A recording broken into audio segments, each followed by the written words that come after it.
Good evening, everybody. Kevin J. Johnston here. This is the Real Estate and Money Show that is every single Wednesday at 9 p.m. Eastern Time.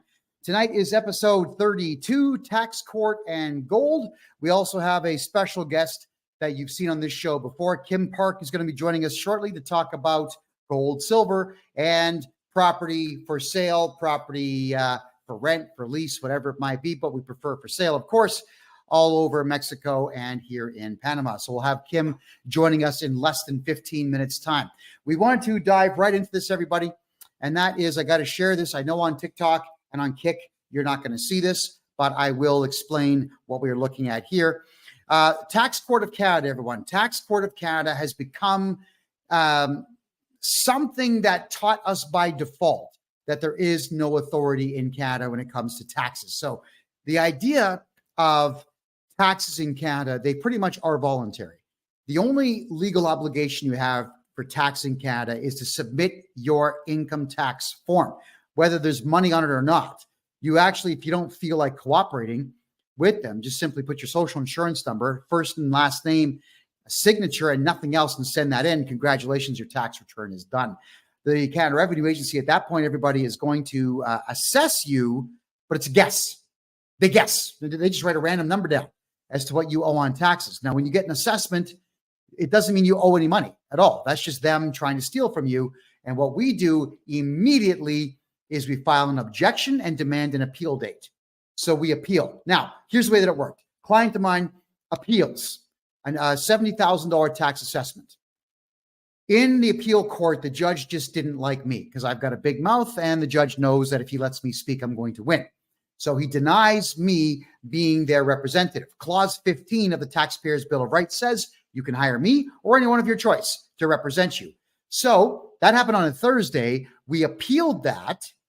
And on the Monday, the appeal on that decision, especially the decision that the judge made to not postpone or adjourn it to get full disclosure, which my client didn't have, the new judge on the Monday's case says, I'm not going to accept the appeal on the previous judge's decision not to allow Mr. Johnston, me, to represent, but also on non-disclosure. And it wouldn't matter because the disclosure is not going to change my mind. And the judge actually said this. So when my client loses, obviously they were going to lose because tax court is not a court, it's a tribunal that is really meant to just intimidate us. Well, my client loses, but we immediately appealed that. So we still have the appeal on the first decision by a judge to not let me represent, and an appeal on the judge's decision, the second judge's decision. So that's 2 appeals on the same amount of money being owed. But then the Canada Revenue Agency, who now has technically won in appeal court, doesn't go and get a judgment in their favor against my client for the $70,000. All they do is say, well, okay, he lost in the appeal court, so let's just assess him again. And they issued a $90,000 assessment to my client, which we have appealed. So isn't it crazy that if the CRA, if the Canada Revenue Agency wins in tax court, the most that they can do is just guess how much you owe them. It's not actually a judgment. So if you lose in tax court, we just appeal everything.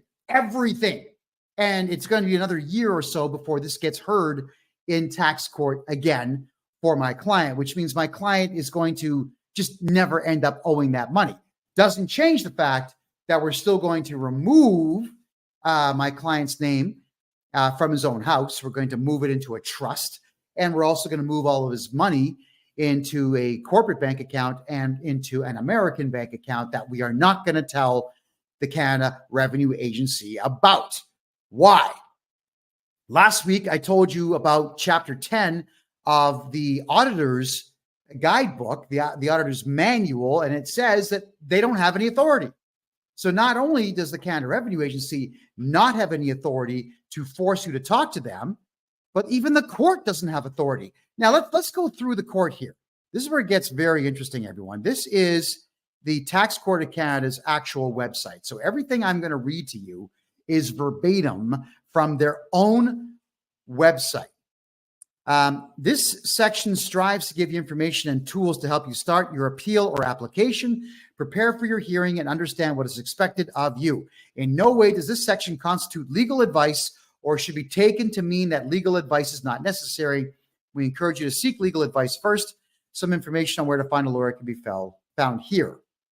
All right, so we move our way down here. And the most important part of what we want to cover is, ready for this? Verbatim, everybody. The Tax Court of Canada has exclusive original jurisdiction to hear and determine references and appeals to the court on matters arising from 14 different acts of Parliament. All of them are tax-based, by the way. Most files that come to our court relate to income tax or goods and services tax. Depending on your situation, the first document you need to file will either be called a notice of appeal or an application of an extension of time. To find out which procedure you can use, click here. Informal procedure. The informal procedure is intended to minimize and simplify the legal steps involved in the appeal process. There are no filing fees associated with this type of procedure. It is free to appeal your taxes in Canada. For income tax appeals, the informal procedure is limited to cases in which the amount of federal tax and penalties in dispute for each taxation year, excluding interest, is $25,000 or less, and to cases in which the amount of loss in question is $50,000 or less.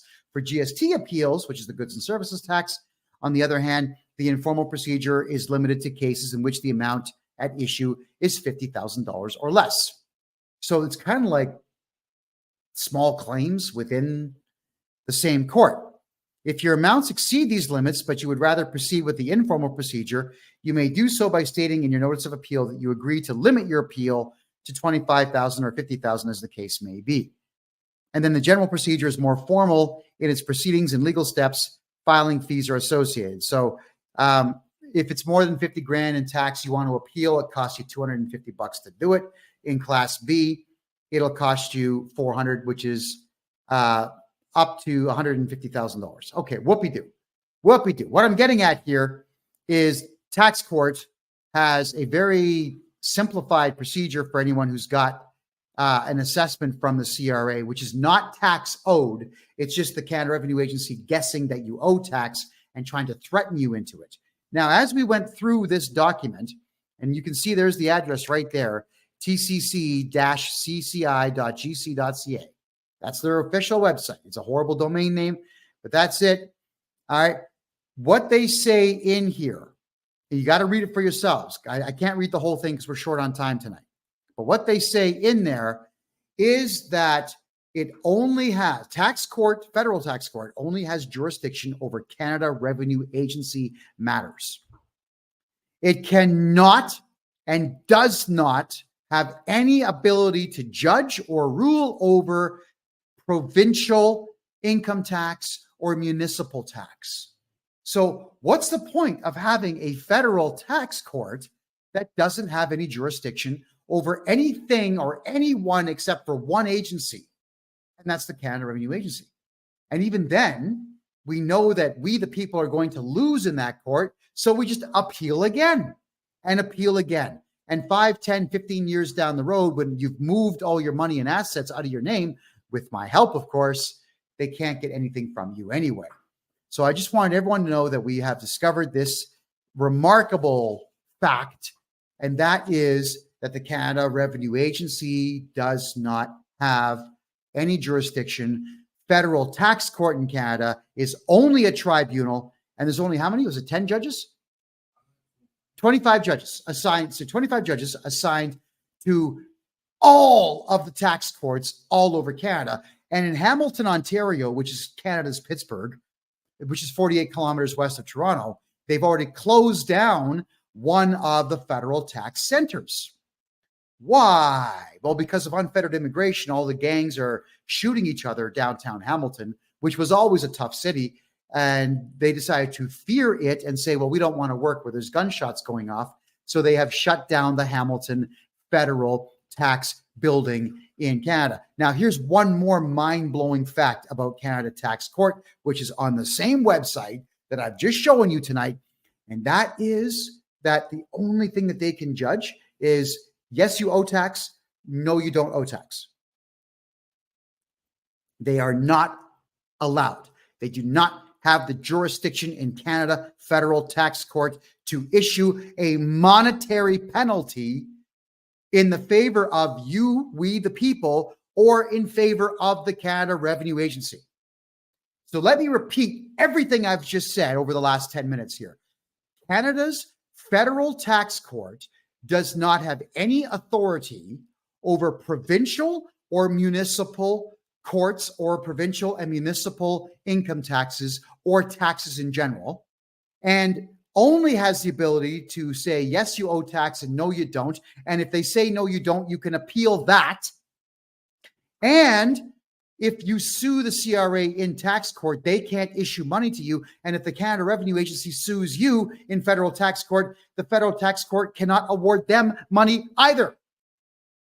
So why does federal tax court even exist in Canada?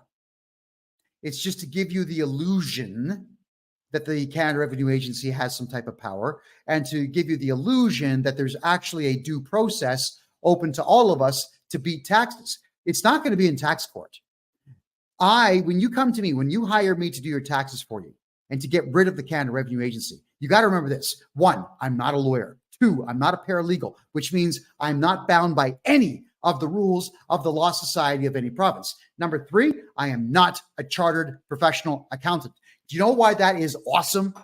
Is because I have no license to lose. I go straight on the attack against the Canada Revenue Agency, and I bring information like this to you. Do you know, in the last 5 days alone, I have brought in 6 accounting firms are my clients now. I'm doing taxes for accountants, police, and border guards in Canada. Why? Because the Canada Revenue Agency is going after all of them too. The Canada Revenue Agency has become a bureaucratic monster with its own sentience, it appears. But so long as we follow the law to the letter of the law, they have no authority, because all they're relying on is the Income Tax Act, the GST Act, and the Excise Tax Act, which does not afford them any power except for one thing: And that is the Canada Revenue Agency has the right to send you letters. But so does every other Canadian. I can send anybody a letter that I want saying, hey, you owe me money, give it to me. Now, if they really don't owe me money, how would I get it? And how do I enforce that? Right? The Canada Revenue Agency, they don't use the courts to enforce anything. What they do is they send a letter to your bank, which is called the requirement to pay. But requirement to pay is not a legal term. It's actually theft. They have to get a court order in Canada for the bank to give your money over. And the banks figure that the odds of the CRA suing them are higher than we, the people, suing them. So they just do what the CRA says. The Canada Revenue Agency only has 50 lawyers working for it from the Department of Justice. They just do not have the manpower or the legal backing to do all these things that they threaten they're going to do. We have charged 5 Canada Revenue Agency agents with crimes so far this year, and I'm 13 for 13 on court cases against the CRA this year. Again, I'm not a lawyer, and that's why I'm winning, because I can do all the things that lawyers are too afraid to do. In Canada, lawyers do what they are told by both parties, the client and the opponent. Why? Because Canada's a corrupt place. And the only way that Canada makes money, because it's no longer a country, it's an economic zone, is the Ponzi scheme of continuing to threaten Canadians and foreigners with tax bills that are not real. That is why I do what I do, everybody, because I cannot stand the courts. I cannot stand the Canada Revenue Agency. I cannot stand lawyers in Canada. I despise the whole system. And I have found a way to beat that system. So get a hold of me for all your tax problems in Canada at my website address, kevinjjohnston.com. All right. Now we got to talk about gold, silver, and real estate. So Kim Park is back. Kim, so good to see you again. I understand that you are here in Panama City, 10 Ks from me or less. Absolutely. Hello from down the street. Yes. Feels great to be in Panama again. That feeling of being on the road is amazing. And I traveled many times here in Panama, and it's just an amazing country. So all about it. I know why I live here now. I mean, Panama has been so golden to me. I love this place. I absolutely do. Kim, you and I had a very long conversation last night about equity, about diversification of one's portfolio. Get your take on this agreement that we made. That is, if you want to have a diverse financial portfolio in this crazy modern world, you need to have property. Hopefully it's land, a house with land or a farm with land. Some cash in your native currency, some gold, some silver, and some crypto, preferably XRP, Bitcoin, or Ethereum, and a combination of the three. Kim, I want to get your thoughts on why it was you agreed with me on that point. Go ahead. Absolutely. I think the whole point is that we understand that this whole system that you're talking about, they're basically removing one piece at a time, which is representing freedom for us. For example, when money back in the days were backed by gold and silver, this was removed, and all of a sudden we had less freedom because they can all of a sudden inflate our money away with infinite money printing and money spending, right? And that's basically impossible when you have a 1-to-1 ratio on the money supply and the gold supply. And that's why all the central banks around the world are basically buying up gold. And in the future, I believe they will probably buy up silver as well, because both silver and gold is basically this insanely scarce commodity, which is on the periodic table. And it's basically impossible to construct or put together any substance that represents it or is a substitute for it, right? And silver is basically like the most used commodity on the planet, second only to oil.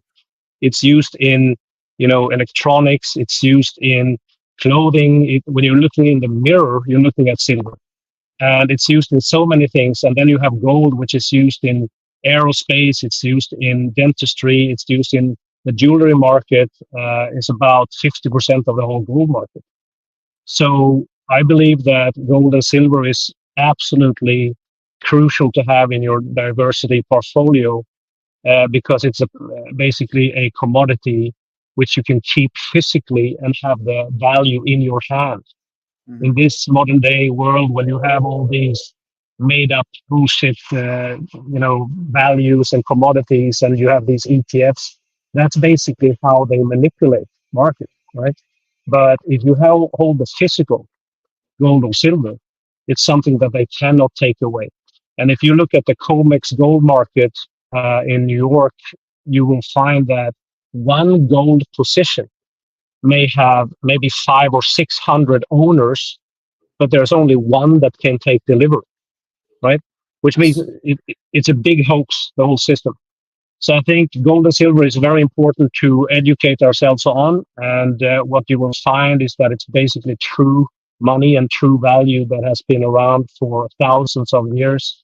It started in a place called Lydia about 4,600 years ago in where it's now modern day Turkey. And it turned into gold coins, and they, clipped the coins to, basically debase the currency back then. So it's the same story over and over again in the Roman Empire, and that's exactly what they're doing now. They're debasing the currency to the point where it's just digits on the screen, and we are basically hoaxed into work for these fictitious numbers on the screen, which has no backing. And as you may or may not know, the past 3-4 years since the health hoax, they have printed more money than was in existence since the creation of the Federal Reserve back in 2013, which means that they have created more money in the past 4 years than was created in the whole century before. That's insane. And it's not backed by anything. So to get back to what you were saying there about gold and silver, we have pretty much statistics, like historical records of the value of gold and silver dating back just about 5,000 years. And we know that an ounce of silver back in the day, Roman times, before that, Persian times and so on, would buy you a day's worth of provisions, and an ounce of gold or a gold coin would buy you a month's worth of provisions. Now, gold overtook platinum in value. I believe it was 2008. Mainly because platinum was only got about 30 to 40 years of record keeping in its value. And everyone said palladium was going to be the next big thing, but it didn't surpass gold either. So I making it very clear to my children that you got to put enough money aside to buy at least 2 full ounces of gold per year.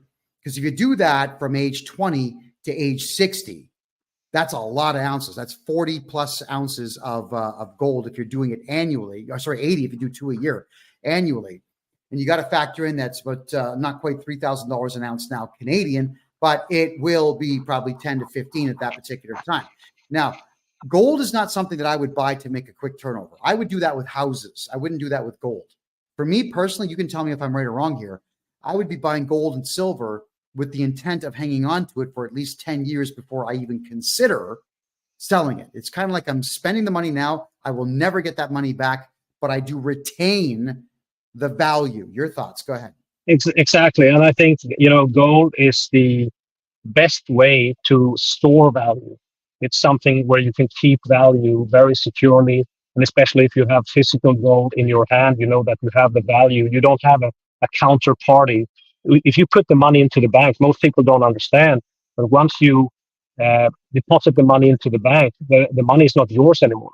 You actually signed a contract which nobody reads once you open an account, which says that you are basically the creditor. You are actually borrowing the money to the bank once you give it to them, and they can give it back if they want to and when they want to. So it's very interesting how this system that you speak of is basically hoaxing us left, right, center, and they're taking away our freedoms very slowly to the point where people don't really rise up and do anything about it because it's such a slow development. But all of a sudden, you're going to wake up one day and have no freedom. And I think gold and silver is very important. But also, I think crypto has a very important place in a diversity portfolio. Because basically, if you talk to people and listen to people like Peter Schiff and stuff like that, he's also a gold bug, but he doesn't really understand the value of Bitcoin. Because the value in Bitcoin is not that it's backed by something, but it's the possibility to transact outside of the banking system. And that has some value. And that's why you should keep some crypto on hand, and you should definitely have a place in your portfolio with crypto. Absolutely. And Bitcoin, you can't go wrong. It was the first. It's still the biggest. And even though others might surpass it in value, I think it would be a very, very temporary thing. Sure.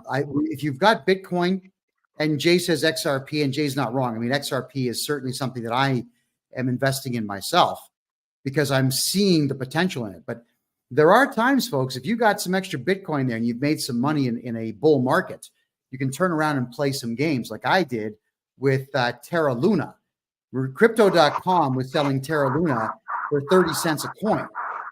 And they also offered 30% return on staking with it. So I was earning 30% on that. It went to $90 per coin. I'm thinking, I've got 500 of these things. I don't think this is going to last. And I blew them out the door for Bitcoin. And it turns out that I was absolutely right because it dropped right back down to 2 cents. So I blew them out the door at almost $91 US value. Yeah, the interesting thing about crypto is that right now we have a very interesting market. And right now is the perfect timing to get into crypto. If one would say it's too late, I don't have the possibility anymore. Well, right now it's a very low price point for crypto. And this is going to take off not far from now because you have this halving that we had now, that's this spring this year. And after the halving, if you look at the history, each halving has always been followed by a sharp upturn. And it's not because of the markets and circumstances or whatever. It's more like it's baked in the system because they are basically producing half as many crypto. They're minting half as many crypto Bitcoins each year, which means that there's less, and the scarcity, demand and scarcity basically makes it happen. It's very easy. Exactly right. Okay, now we were talking about some cash. I mean, obviously, for me, my deepest concern with holding money in the bank in Canada, we've seen after the truckers' convoy that thousands of bank accounts got shut down. I do taxes professionally. I get people out of tax debt very quickly. And I can tell you that the vast majority of my clients have got some kind of a threat on them to take their money out of the bank. And I'd say a small percentage of clients that we don't get to their paperwork fast enough, the banks just give it. They just give it to the CRA. So there's no such thing as secure anything in Canada. The banks will just give your cash away whenever they are told to do so. Pointless. So one of the solutions is, everyone, that you can open up a corporation in a great state like Florida, Montana, or Wyoming. And if you are a Canadian citizen or anybody who's outside the States, you can go ahead and do that online. Just register a corporation for $95. You have to have an American address. So a lot of these lawyers in the States, they're really serious about making money. So you can pay them between $300 and $400 US a year for an actual American address. Your mail goes to your lawyer now. They open it, scan it, email it to you, and shred it. I mean, that is incredible stuff. And when you have a U.S. corporation, an LLC especially, with a U.S. address, you can now apply for the ITIN number. They call it the ITIN number and the IN number. And the IRS is going to just give it to you because they want commerce to take place. So with that, everyone, now you can open up a bank account with a bank like Relay. Relay is like Tangerine and Coho. It's a virtual bank. Now you've got an American address, you've got an American corporation, you have an American bank account. You can move all your money out of Canada into the United States, just like that.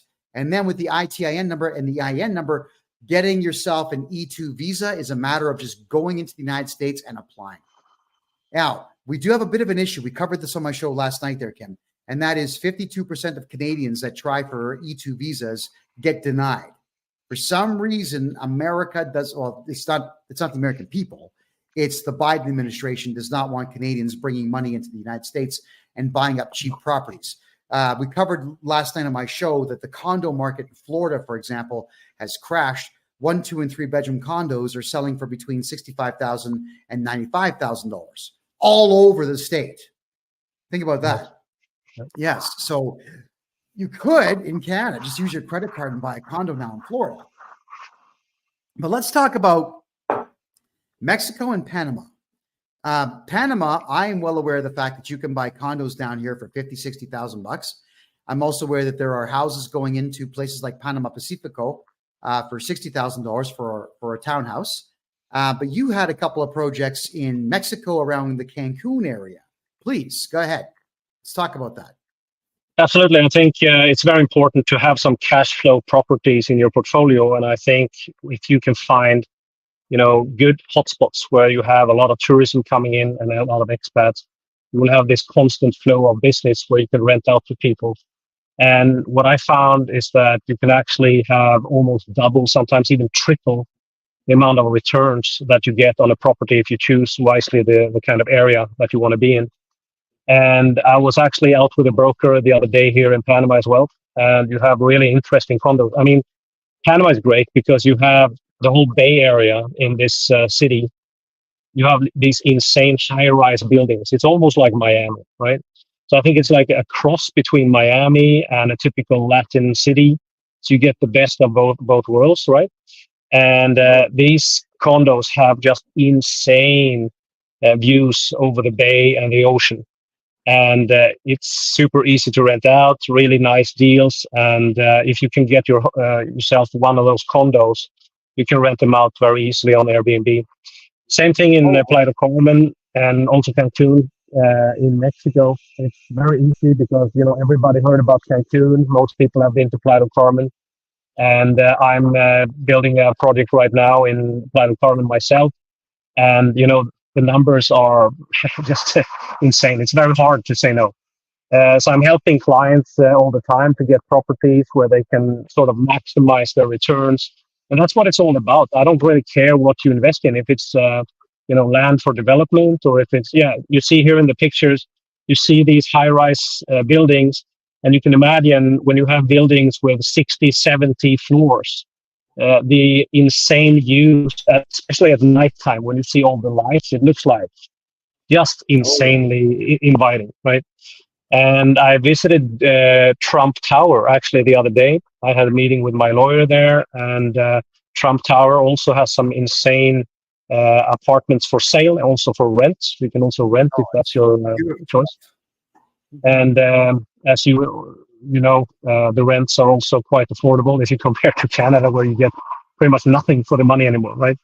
With runaway inflation. So it's a lot of opportunities down here. That's all I have to say.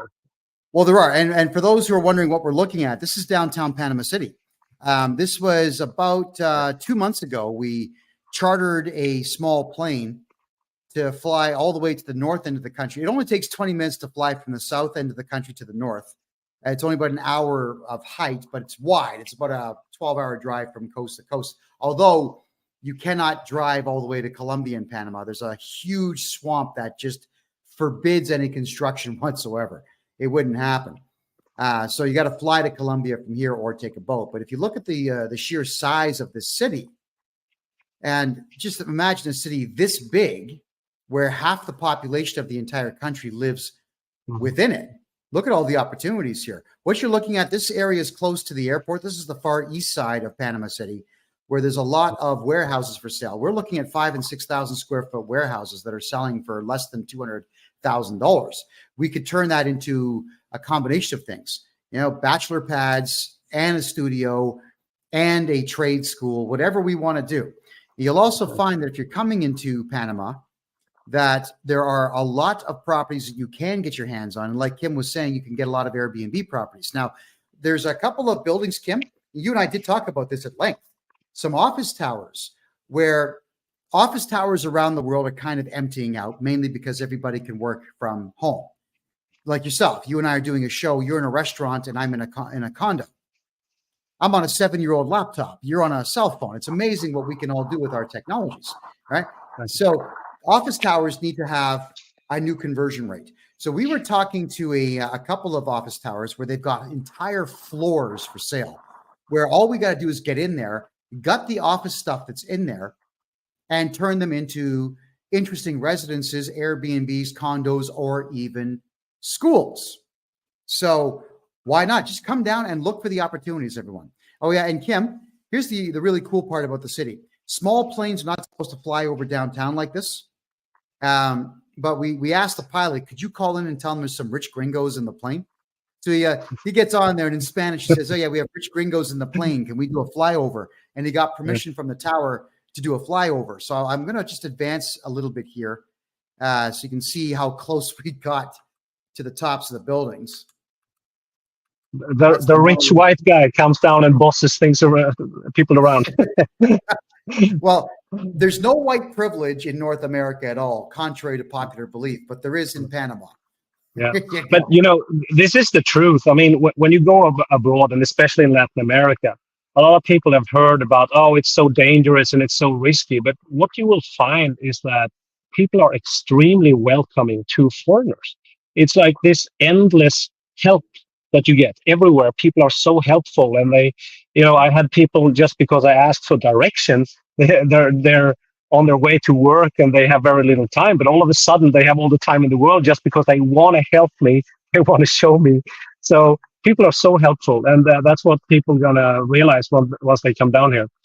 But about opportunities, I completely agree. There's so many opportunities. It doesn't matter what kind of concept you have, and you can definitely find a good piece of property to construct this concept. And once you get that in there, you've basically filled the gap in the market, and you can start to cash flow very nicely. And that's a very important part of our portfolio. So I completely agree. Yeah. And as Kim said, everybody, if you want to really diversify the portfolio, it is a good idea to have rental properties, even if it's the type of thing where you've got yourself a piece of land with a house and you build 2 smaller houses and rent them out. Sure. Yeah. We're at the point now where everybody wants to look for something different. Everybody likes to do the thing with the phone, right? They got the phone. Look at me. Look how great my life is. Look at me. Look, yeah, they got all the posing going on. So people are looking to rent more interesting things. And I found there's a guy online that grabbed a whole bunch of old boxcars and turned train boxcars into apartments, into Airbnb apartments. Yeah. Pretty cool idea. People are putting that stuff up on Instagram and TikTok and Snapchat, and all of a sudden this guy's booked forever. So if you do have any particular type of imagination, you can really do what you want here. Kim and I also had a good laugh about this. We always have to build grease into the price. Grease is good. Everyone says, well, it's Panama, it's corrupt. Well, every country's corrupt. Panama's not different that way. Costa Rica's corrupt. Mexico's corrupt. Canada is corrupt. The United States is corrupt. Right? It's just that normal people like us, we don't have access to it back in Canada or Europe or wherever. I mean, down here, you'll find that you can get things done. And that's what I like about Latin America. It's figure outable. It's absolutely doable. Whatever project you set out to do, right? So just to give you an example of what I'm talking about, I was building a backyard hockey rink in my hometown of Mississauga to the immediate west of Toronto. And it took me 6 months to get a permit to have a fence built around the hockey rink that's 8 feet high. Because for some reason, 5 feet 7 inches is the maximum height, but you can add trellis if you want for another 11 inches. What's the difference between trellis and an 8-foot fence, aside from the 1.5 feet? Exactly. And it's all this regulation that's basically building year after year after year. But if nobody's cleaning up and getting rid of old bad regulation, eventually all this regulation is going to build on top of all of society, and all of a sudden nothing is legal anymore, right? So it's a very bad situation where you have countries where the bureaucracy is just like insane to navigate. And I think down here, what I found when I came down here was that everything is doable as long as you have the right contacts. And as we said before, both me and Kevin, we have a lot of contacts both in construction, real estate, and also in immigration. So if you wanted to, I showed this residency card here before to Kevin. I picked it up this morning. So I got my residency right now in Panama. So if anybody's interested, we also have a way of fast tracking your residency down here in Panama. And as we discussed before, there are vast opportunities to reduce your taxes if you do business down here. And you can even move your money into the country tax-free. That's something that Kevin may have talked about in the past, right? We have, and to open up a bank account, if you're a Canadian or an American citizen, to open up a bank account down here is a flat rate $9.50 Canadian. It's just a passport, second piece of government identification. Then you've got a letter from your bank to prove that you exist, and a bill, a utility bill, cell phone, Netflix, internet, whatever it might be.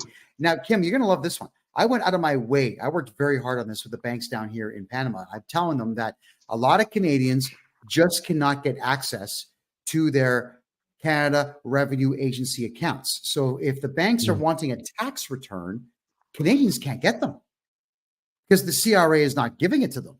So I asked them, like, knowing that the Canadian government is not cooperating with Canadian citizens, how do we skip that step? And it turns out that they will take the letter with your bank and a meeting over Zoom or over Skype or wherever it might be, so long as you can do things like take your passport and open it up for them, answer their questions, and congratulations, you've got a bank account. So what I do every Friday morning, I walk over to the bank, I take everyone's applications with me, I sit down with the bank manager, and the accounts just get opened one at a time, and they will set up the Zoom calls where I sit in the bank manager's office, like I'm wearing a tie in Panama. That's hot, but we sit, we talk, and the accounts just get opened up, assembly line. And now you're down here, and we're adding residencies to that service list. So it's time to start really getting your money out of Canada, folks, because Absolutely. And I think it's very important to mention also for the viewers, if you are a Canadian, I think you know from the past what happens when the government gets too much control. They basically empty and freeze the bank account of hardworking, honest Canadian people just because you have a viewpoint that they don't like, right? And this is so important. This is the reason why you need a portfolio, diversified portfolio with gold, silver, Bitcoin, cash flow, real estate. You need multiple residencies because it's not getting better. When has a government ever improved freedom for the people? All they are thinking about is to improve their benefits for the people who are working in the government, right? So I think we haven't seen anything yet. And what's going to happen is that people who say that, okay, I'm going to leave once it gets too hot, when it gets really worse. But it's moving so slowly that you will never feel that it's too hot. It's never going to be so bad that you feel that you're going to leave. So the time to set up these, multiple residencies, these insurances with Bitcoin and gold and silver and start investing and educate ourselves, that time is now. And I started buying gold and silver back in 2016. And I felt that I was late to the game, and I was annoyed that I didn't start investing back in 2002, 2003, when gold was like $200 an ounce. So if you're sitting there now and you're thinking, oh, but I'm too late anyway, the thing is, you haven't seen anything. The gold prices are slightly moving upwards, but with this insane money printing and this insane runaway inflation that's coming like a tidal wave, you're going to see gold and silver prices soar and skyrocket to insane levels in the coming year. You certainly are. And I'm glad you brought that up. And that is inflation in Canada and the United States is out of control. And I mean completely out of control, to the point now where we're not even sure which housing markets are going to be the ones to crash first. Now, in Canada, what a lot of people don't know, Kim, is that it's over 80% of property value is that height because of money laundering. Money laundering is the biggest industry in Canada. Never mind foresting, never mind meat, never mind diamonds and oil and whatnot. It's money laundering. It's the fact that they're building condominium after condominium after condominium. And as you got folks from China and Hong Kong who are losing their money there because of the communist government. So they're buying condos and leaving them empty. It's what they refer to as I heard about this. Yeah. I heard about that. It's all money laundering. So what happens when that market tanks and there's too much stock? Well, let me tell you what happens. You can see this in Brazil, in the capital city of Brazil, Brasilia, and also in Rio de Janeiro, is that there's been a lot of buildings that were trying to meet these ridiculous demands. The builders ran out of money, and the buildings remained derelict. So they just turned into vertical slums where gangs began fighting for control of select parts of the tower. Now imagine living on the 60th floor of a building with no windows and no guardrails. It's just open space. That's what could happen in Canada. So in the Canadian market, if it's not land, don't buy it. Don't buy condos in Canada. It's point. If it's a townhouse, don't buy it unless it's absolutely freehold and that's in your contract. It's time to realize it's got to be real land. It's got to be real gold and silver, not certificates. Like you got to hold the coins and the bars in your hand. Do that. If you don't hold it, you don't own it. That's right. The rule. Yeah.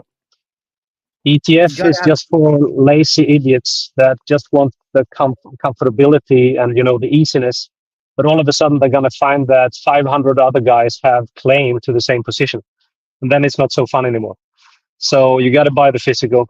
But I can't understate how important it also is to get the multiple residencies, because once they implement the new development of having a second pandemic, and believe me, there's going to come a lot of different hoaxes now in the coming years, they will try to pin us down. They will restrict us. And I think the one 2020, 2021 was just like a test run.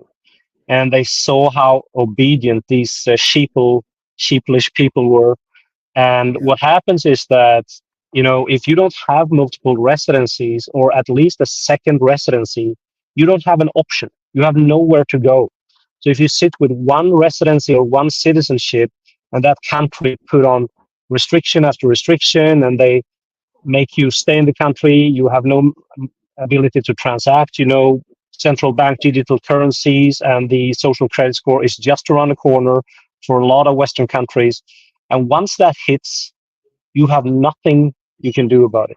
But if you have multiple residencies, you have the freedom of movement and you can get out. And that's why I've been fanatic on, trying to help as many clients as possible to get as many residencies as it's humanly possible, because you're only as free as your options, right? I agree fully. Now, Randy's asking me in the room here, do I buy gold and silver? Of course I do. 99.99. I always got to make sure that I'm doing this as regularly as possible. And everybody, if you are a client of mine and you don't want to pay cash, you can pay me, a credit card, obviously that's digital money, but I take Bitcoin, Ethereum, XRP. I even take Kronos, believe it or not. And by all means, you could pay me in gold and silver. Obviously, 99.99. Some people will do this, Kim, is that they have a lot of gold and silver lying around, and they will choose to pay me with it. And to me, it's currency. Yeah, I take, Kim. Sorry. There's a company in Canada. It's called Canadian Tire. It's everything in there is either medium range or good, not dynamite, just good. Anything you would ever want for a home or a condo is in a Canadian Tire store. And they used to have their own, actually they still do, but they had their own money that they started printing back in the 50s. Yeah, it was 1 cent, 2 cent, 5 cents, 10 cents. When I was doing taxes for people in Canada, they could also pay me at that point in Canadian Tire money, because you could take this Canadian Tire money and go to a Canadian Tire gas station and fill your tank with it. So look, guys, it's currency. Gold, silver, Bitcoin, Ethereum, XRP, 100%. Kronos.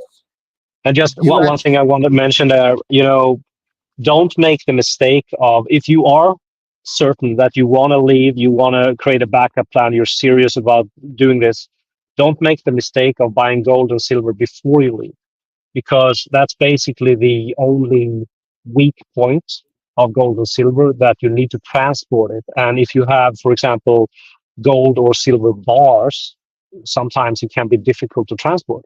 But what I found was that when you go to another country, in many cases, they check your bag, but they never frisk you.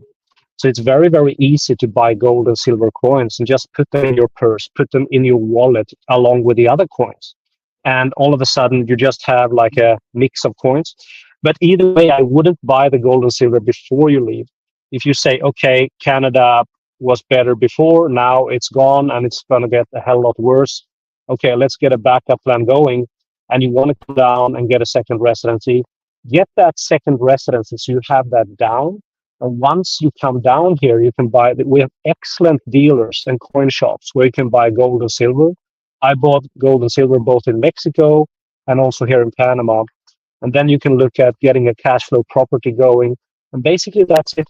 Once you have your finances moved, you have your money, more financial freedom, you have a cash flow going, and you have these options. So either if you want to live here in Panama or in Mexico or in Paraguay or any other countries that we recommend, you basically have this option. And what a lot of clients of mine do is that they come down and get the residency first, and they get that sorted. Then they go back to Canada and they get organized, because I totally get it. It's a lot of things to think about because you have so many ties, you have friends, family, you have things you need to get rid of.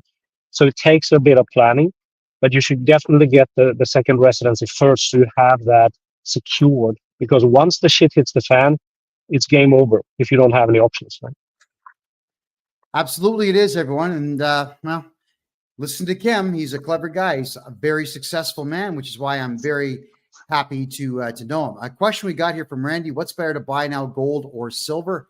Well, it depends on your budget, guys. I mean, gold is never going to lose its value, and it's always going to have a considerably higher value than silver. Like right now, it's about was it now? Is it 10 times? No, it's not 10 times. That's 100 times the value of silver. Yeah, silver's what, 30 bucks an ounce, and gold 3,000, 100 times. So we want to make sure that you guys are buying what you can afford. If you're still young enough, like I'm 53 now, almost, if you're young enough to invest in something, then get a couple of small 1 ounce bars of silver every single week, because that way, by the end of the year, you've got 52 ounces. Really, think about that. That will add up. If silver ever does become as big as the prospectors are saying that it will, I mean, conceivably, it could go to $1,000 an ounce. So you've made yourself a pretty fine profit, I would say. I like gold because it is going to be the easiest one to offload if there is going to be a collapsed economy. It is the fast. You could offload that fast and have whatever you want. Yeah, gold's $3,800 an ounce Canadian right now. That's crazy. It's absolutely crazy. Yeah, for sure. I think both gold and silver has a place in our portfolios, but I think the difference is everybody's different, and I think the difference is also that gold is a lot more compact. If you think about $500,000 in gold, it's not a lot of gold. It's very, very compact. It's like you would be surprised how little gold you need to store value. So if you want to, move around in the world and you're thinking about, okay, maybe I should just buy a few gold coins, then I can bring them with me in my wallet. That's perfectly fine. But if you're going to buy silver, that's another issue, because silver is so cheap. It's like insanely cheap. Back in the 1980s, 1 ounce of silver was $50. Today, it's 30.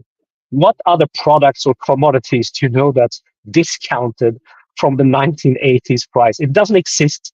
So silver is like insanely undervalued. But either way, I would still put my money into second residency first. And once you get down here, you can buy gold and silver cheaply and safely down here. But I still think, just like you, I like the fact that gold is very liquid. Everybody knows about it. It doesn't matter where you are on the planet. Everybody knows about gold. You can basically trade it or sell it anywhere. Obviously, silver is famous as well, but it doesn't hold as much value. And you need basically, shoe boxes of silver just to store the same value as maybe a small gold bar, right? So that's the difference as well. Correct. Now, Grigo makes a good point here. If you travel with more than 3 ounces of gold now, based on the value, and you don't claim it, they'll take it from you. Okay, you do have to be careful with that.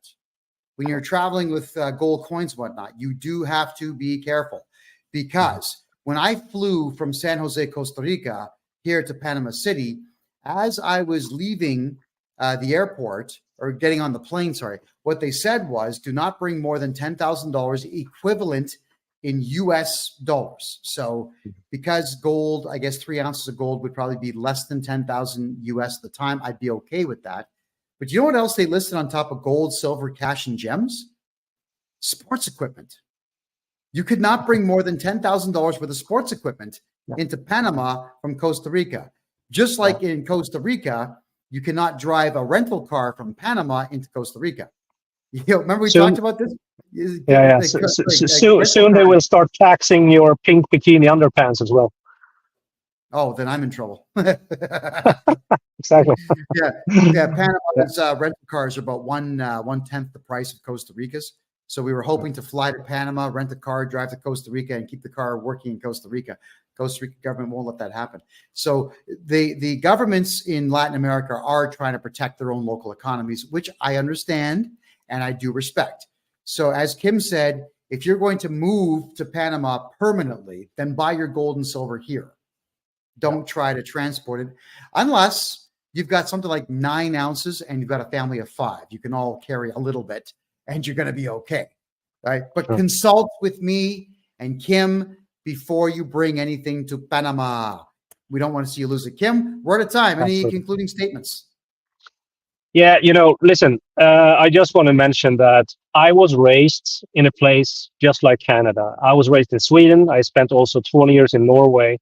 And, we had a great time for a while. The society was great. We had a lot of good stuff going.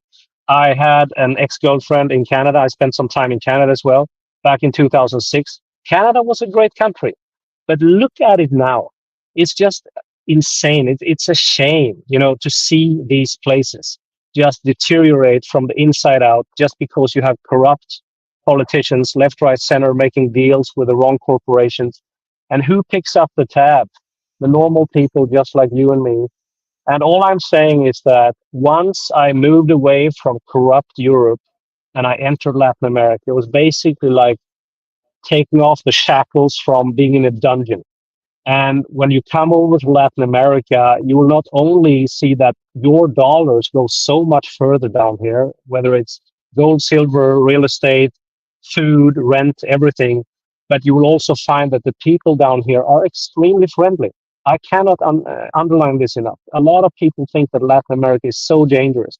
If you look at places like Toronto and all these big cities in Canada, look at the streets in the States. You have drug users left, right, center. You have people who are basically robbing people and committing crimes in broad daylight. It's just insane to see the development. And the Toronto police have told you to leave your keys at the front door so the thieves can take it. And all of these insane policies. If you defend your home from somebody breaking in, you will probably get arrested, right? So all I'm saying is, like, if you agree with one or two or all of the points that I mentioned, maybe it's time to prepare a plan B. And that's basically the reason why me and Kevin is down here, because we're doing it ourselves and we want to help other people. So if you are interested, reach out and we will put together a plan for you and your family and for your business. You can start paying 0% taxes. You can enjoy better climate. You can enjoy lower prices and get a really good cash flow property going. And you will never look back. Believe me, I've never been happier. I've moved my whole life over from Europe to Latin America. I will never, ever go back. It will not happen. So I leave it with that. But I think Latin America is a solid choice if you want to have an upgraded life. That's all I'm saying. I think it's the future. Kim, thanks for being here. Good to see you again. Kim Park, everybody. Thank you. If anybody wants to know anything about getting themselves a residency in Mexico, Panama, or Paraguay, Kim Park is the guy. If you want to get a hold of him, just jump over to my website right here, kevinjjohnston.com, and I will get you Kim's WhatsApp number. I'll get you Kim's email address, website, and you and Kim can talk and get that all figured out. And as Kim said, Latin America is the future, folks. Latin America and South America are competing directly with the United States and Canada. And as Canada and the United States sink into depression, Panama, Colombia, Argentina are growing. Panama is going to be a G20 country in 10 years. Mark my word. Now's the time to invest. I live here. Look how clean my skin is. Look how happy I am. Look how stress-free I am. I love this country. I'm having the time of my life. And don't forget, tomorrow we have Lisa Robinson back on the show. That's the Kevin J. Johnston Show. That's my political show every Tuesday and Thursday at 9 p.m. Eastern time on freedomreport.ca. I appreciate you being here. Thank you and good night.